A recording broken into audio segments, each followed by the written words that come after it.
My 5 key differences between a meal plan approach and a macros based approach to losing weight and dieting.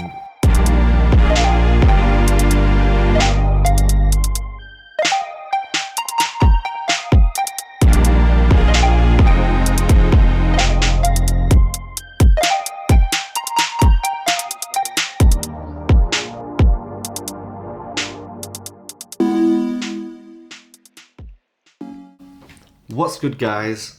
Welcome back to my channel and another video for you today. This is gonna be another 5 tips video. I kind of feel like my channel is just literally branching into 2 different videos. It's either a calling bullshit video or it's a 5 tips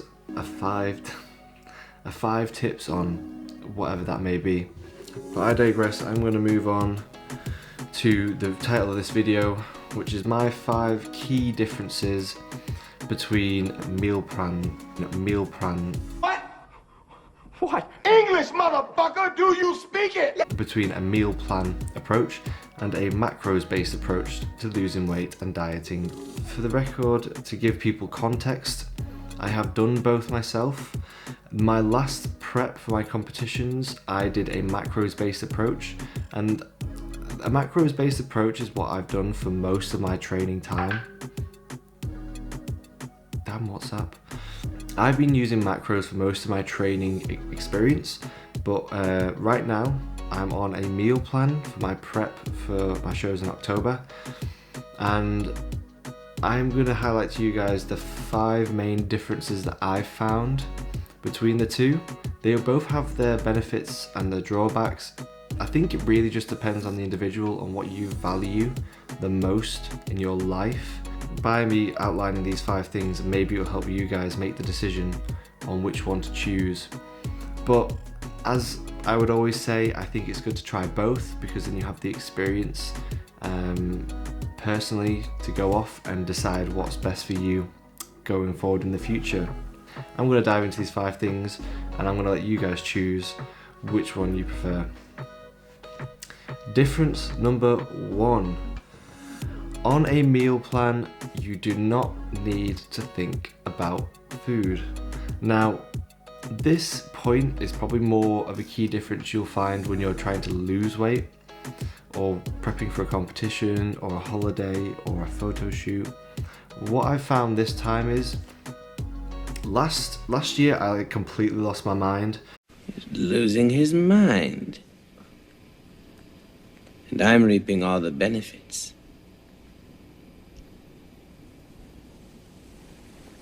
I was doing macros and it was bad. I mean, I was always thinking about my next meal. I was like, how many macros have I got left? Okay, with those macros, what can I eat? And it was always like, what macros have I got left? I was constantly thinking about macros. That's all I thought about during the day. It was, how many have I got left? What can I eat with what I've got left? And what am I going to do with my macros in the future? And I almost like to obsess over food. But with a meal plan, it's totally different. You don't necessarily know what the macros are. You just get given a meal plan by your coach or wherever you got the meal plan from, and you just follow it. You're not looking at the food like how many grams of carbs, protein and fats. It's literally, that's the meal. You look at it in grams of food. So if you know in your meal plan you've got 100 grams of chicken and 100 grams of rice, it doesn't really matter. That's exactly. It doesn't matter what you think. What? No one really cares what the macros are. All you know is that it's 100 grams of chicken and 100 grams of rice. And then when you stop losing weight, you just take out 20 grams of rice, and you always have that same meal every day. And it just stops you from thinking about food. I have found a massive difference this time, being 9 weeks out, and I'm not even thinking about food. I just see it as more of a process. I know that every day I've got these 5 meals, bang, bang, bang, bang, bang, and that's it. I don't even think about, ooh, how many macros have I got left? What can I eat with it? So yeah, it depends on the person. You know, it really helps to prevent a binge eating disorder when the less you have to think about food. So that's the way I see it, is the less I'm thinking about food during my prep, the less likely I think I'm going to be at rebounding, because I don't have such of a thought concentration on a daily basis on food.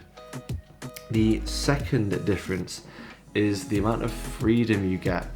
Now with macros, you get a lot of freedom, because on macros, it doesn't say like 5 meals of macros. You don't get a number of meals on macros. It's like, this is your allowance, spend it as you will. If you spend it all at once, that's fine. If you spend it over 4 or 5 different meals, that's also fine. It doesn't really make a difference. But with meal plans, you have a set meals amount. So on my meal plans, I have 5.5 meals, with the half meal being like a little bit I have before bed. But on macros last year, there is no meals plan. It gives you so much more freedom. You know, like if I have a second or third meal that I need to eat, preferably around afternoon time, then I have less freedom. I can't just, push all my meals back. They're not strictly timed, but they are kind of, you should try and eat every 2 to 3 hours. Now, before, the haters say that meal timing doesn't count and that it's just calories in versus calories out. If you're coming in with that, then you're in the wrong place, because I thoroughly believe in calories in versus calories out, and meal timing makes no difference. Hey, I'm sorry I didn't see you there. I was too busy blocking out the haters. What I would say is, if macros makes you more inclined to fast and push meals back to late at night, so that at 11 p.m. before you go to bed, you can smash like 5 Weetabixes before you go to bed because you've saved up all those carbs, then it's probably not ideal, because wanting to fast so you can eat loads at night is kind of generating a little binge eating disorder during the day, because you're thinking, if I don't eat now, I can eat shit tons at the end of the day. And another key thing as well is, if you fast during the day, or you end up playing with macros to the way where you just, and I did it as well, there's nothing wrong with it. I did it last year, but I would fast until like 3 or 4 p.m. and then I knew I had like 2,500 calories to eat in like 4 hours, and it was great. But the thing is, during the day, because I was fasting, I had so much less energy. It might not be correct, but I had a lot less energy during the day because I was fasting.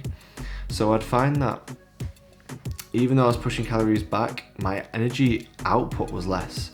Because I was fasting and I was probably still aching from the day before, I would just sit on my couch like this, just like wasting away, wait until 4 p.m. so I can eat 2,000 calories in one sitting.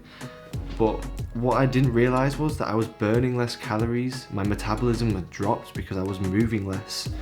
And the reason I was moving less is because I had no fuel in my body. I was fasting until 4 p.m. So meal plans are a great way to make sure you keep a bit of structure in your nutrition intake by eating earlier on in the day, and then you kind of have fuel to actually want to fidget and move around throughout. So that's the point number 2. You get less freedom of choice with meal plans. That follows pretty nicely onto difference number 3, which is less flexibility in social situations. So when you're following a macros, it's still possible to go out and socialize a lot of the time. Because on macros it's just a calories in versus calories out approach. You can, a shot of gin is 100 calories, so let's just take 25 grams of carbs out of my macros for the day. That works. Like, it's calories in versus calories out. You will still hit your weight loss goals by doing that. Or if you're going out to a cheeky Nando's, you can go on MyFitnessPal and type in the food that you eat, and you can still go out and eat at restaurants with friends and not be a total psychotic weirdo and have Tupperware meals with you, which is what I do now. What a loser. You get a lot more flexibility in social situations with macros based approach. But all I'm going to say is, should some crazy mad mass pandemic across the whole world shut everything down, then maybe a meal plan isn't a bad idea because you're not socializing anyway. Difference number 4, meal plans are so much more time efficient. Now think about it, you spend less time in your head thinking about food, and at the same time as that, because you're eating the same foods day in, day out, you can bulk make foods and not have to really think about what to have. So, you know, for example, because I'm having the same 5 to 6 meals every day, I can just bulk up a shit ton of it, put them all into Tupperware, the same meal 5 times in 5 different Tupperwares, bang that in the fridge, and in one night I'm pretty much sorted for the whole week by, you know, bulk making 5 meals 5 times. It's pretty good, and I really like that approach. It saves me so much time. I don't have to worry about fiddling on MyFitnessPal for what macros are in here and what macros are in there. I just bang it all in the fridge, and that, to be honest, that tends to be a little bit of a cheaper approach as well. So if money is tight, meal plans might work because then it allows you to bulk buy things and then separate them into Tupperware. Difference number... Big sack! Man do big maths! You're already on this maths thing. My difference number 5 is probably not relevant for most people unless you're competing or looking to compete in the future, which is why I've put this at number 5, because it's not terribly important. So if you're not really competing, you can just quickly like the video and subscribe and fuck off now if you want. But if you are competing, stick around, because number 5, I'm going to say that with a meal plan approach, your body becomes adapted and very used to the foods that you are eating. So when I say that is, when you get down to the days before your show day, you really don't want to eat anything that your body's just going to be like, what the fuck is this? And then just do loads of water retention and bloat like a madman because it's not used to seeing that food.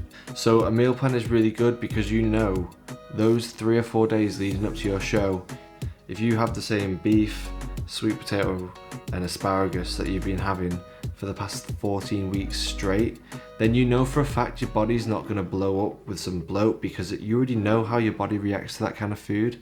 And that is a massive bonus, because I've seen it before where people will be very strict on their diets, and then on the morning of show day they'll for some reason want to magically carb up into Hercules, so they'll go down to McDonald's and have like some pancakes and some sausage McMuffin that their body hasn't even seen any sort of food like that for like 14 weeks, and all of a sudden it's like, what the hell, like the digestion system's like, what the fuck is this food? I've not seen it in ages.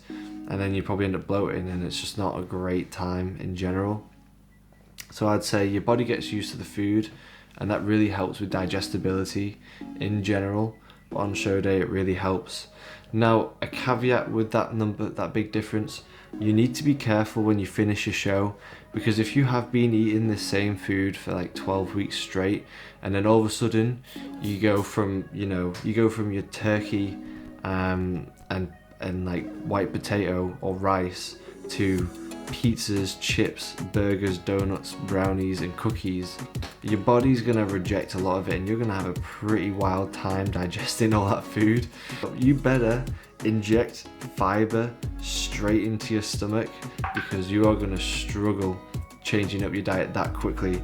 So what I would say, just be conscious that when you do finish your show, to transition out of your meal plan into other foods, one baby step at a time. Otherwise, you're going to be on that toilet for a significant amount of time. Jesus. Right this way, sir.